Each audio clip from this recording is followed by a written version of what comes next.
Bienvenue dans cette nouvelle édition du QG Weekend. Voici les titres de l'actualité. Le Maroc met au point un programme de développement touristique au Sahara, un moyen de développer l'économie de la région. Le Royaume prévoit ainsi d'investir des millions de dinars dans le tourisme.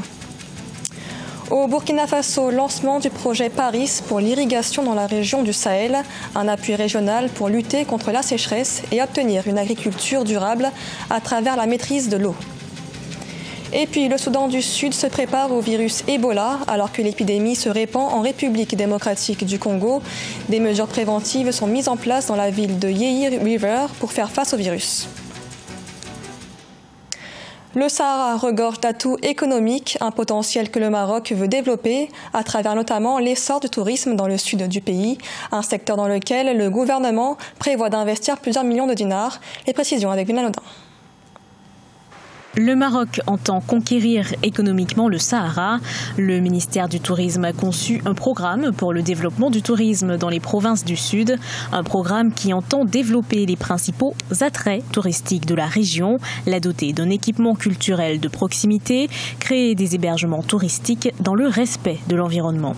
Il me semble, sur le plan bien entendu climatique, cela est faisable, bien entendu. Il y a deux façons de tourisme dans le monde actuel. Il y a un tourisme, ce que j'appelle montagnard, ou bien des mers, où les Occidentaux plus particulièrement et les Chinois exactement sont en train d'explorer un petit peu ces régions.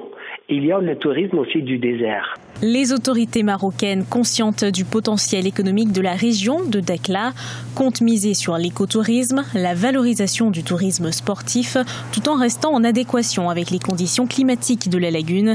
Le défi d'un tel projet n'est pas forcément le financement.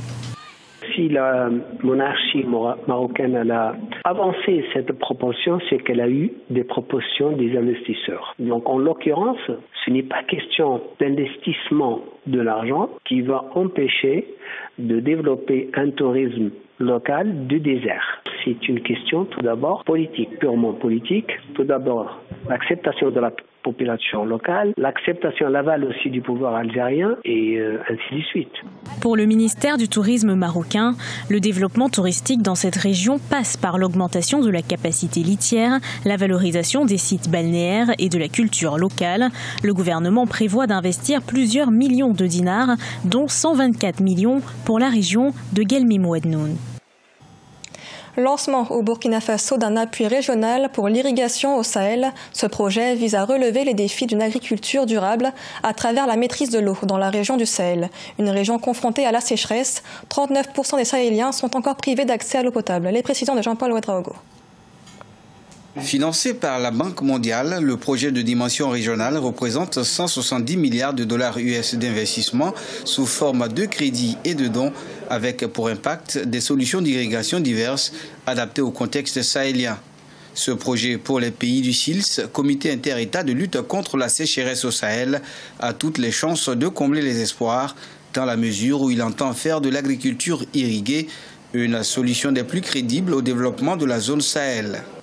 Nonobstant les ressources hydriques de surface et souterraines considérables, près de 39% des Sahéliens sont encore privés d'accès à l'eau potable et moins de 500 000 hectares sont irrigués en maîtrise totale de l'eau sur un potentiel irrigable de 2,4 millions d'hectares minimum en Afrique de l'Ouest. Le projet, qui entend être déployé à l'échelle du Burkina Faso, du Mali, de la Mauritanie, du Niger, du Sénégal et du Tchad, va entre autres nécessiter l'aménagement et la mise en exploitation de 600 000 hectares de terre, dont 100 000 par pays, et 58 000 exploitants bénéficiaires, dont 35% de femmes. Se fondant sur la conviction que le développement de l'agriculture irriguée n'est plus un choix pour la sécurité alimentaire et nutritionnelle dans nos pays, le projet Paris veut donner une nouvelle impulsion à l'agriculture dans les pays du Sahel et en Afrique de l'Ouest et le placer au cœur des politiques de développement social et économique. Au total, 5 schémas d'irrigation ont été définis. Il s'agit de valoriser des approches axées sur l'aménagement de bas-fonds et des crues, de petites irrigations privées, d'irrigation communautaire et de grandes irrigations publiques. La fin du projet est prévue pour 2022. Le Mozambique obtient un accord de principe avec ses créanciers pour la restructuration de son eurobond, un eurobond qui arrive à maturité en 2023, un moyen de réduire la dette du pays qui s'élève à 113% du PIB en 2017. Michael Dingoswa. Au Mozambique, un nouveau protocole d'accord a été signé entre le gouvernement et une partie de ses créanciers ce mardi 6 novembre 2018 à Maputo, la capitale. L'objectif, restaurer un eurobond de 765,5 millions de dollars, un eurobond qui arrive à maturité en 2023. Par rapport à la dette du Mozambique, je crois que c'est une très bonne initiative dans la mesure où la dette avait fait fuir les investisseurs et avait mis au ralenti l'économie du pays. Donc je trouve que c'est une bonne initiative. Ça va leur permettre d'avoir un temps de souffle pour pouvoir remettre les choses à l'ordre du point de vue économique, Dans le cadre de cet accord, le Mozambique va émettre une nouvelle euro-obligation de 900 millions de dollars venant à échéance en 2033. Grâce à la négociation, le taux d'intérêt de cette nouvelle euro-obligation est passé de 10,5% à 5,87%, soit environ un peu plus de la moitié du taux de l'emprunt actuel. Parce qu'ils ne peuvent pas se fixer des objectifs qui ne sont pas smart, c'est-à-dire des objectifs qui ne sont pas possibles.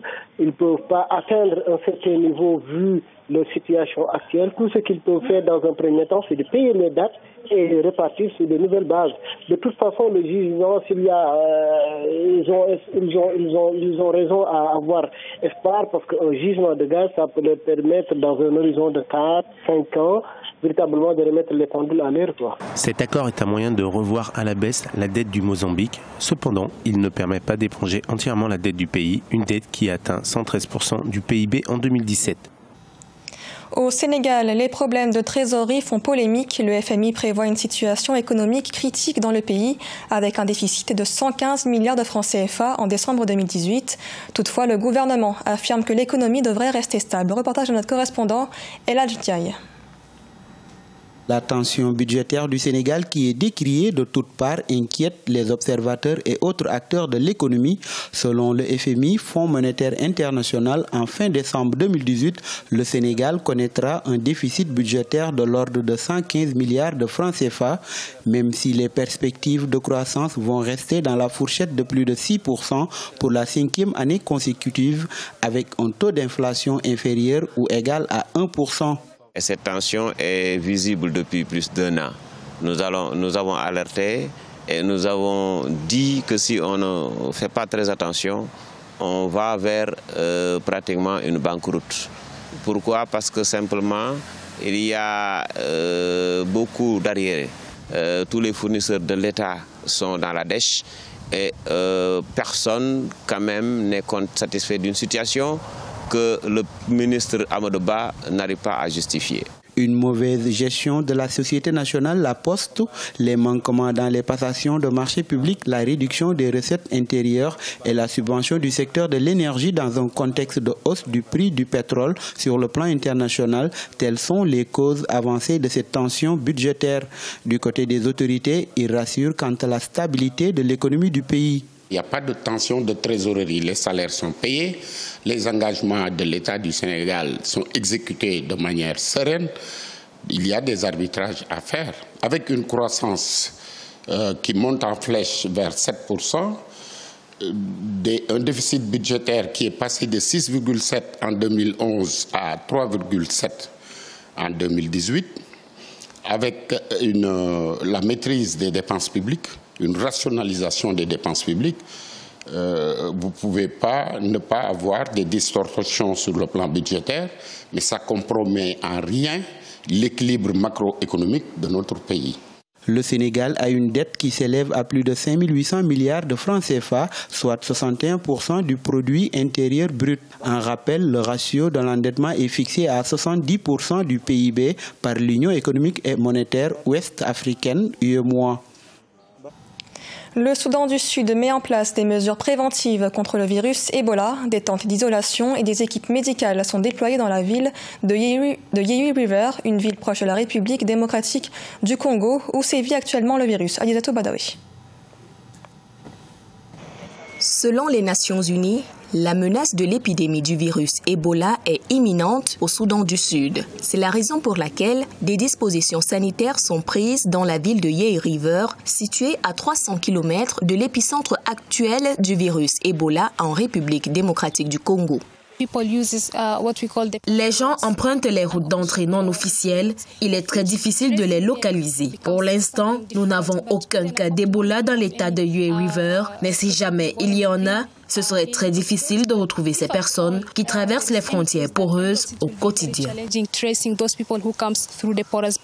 Ici, à l'hôpital de Ue River, les équipes médicales mettent en place des tentes d'isolation et initient des campagnes de sensibilisation avec les populations locales. L'équipe prévoit aussi de se doter d'une nouvelle ambulance car l'unique dont disposait le centre est en panne. Ebola ne connaît pas de frontières.